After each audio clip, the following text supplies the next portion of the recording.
Ang nakaraan, ang pag-akyat ng ligaw ni Berto, at sinubukan siya ni Mang Rodel kung aatres siya, at diretsahang pagtatanong kung malinaw ba ang kanilang usapan.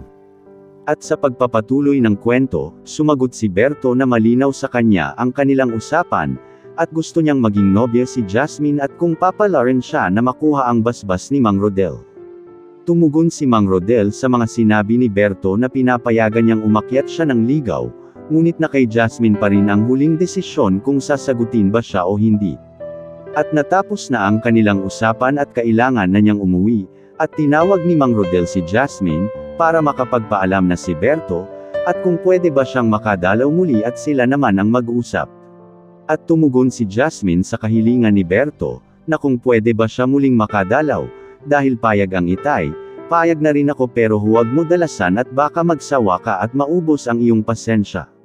At nang marinig ni Berto ang tugon ni Jasmine ay parang pumalakpak ang dalawa niyang tenga sa sobrang saya, at pakanta-kanta habang papauwi sa kanilang bahay.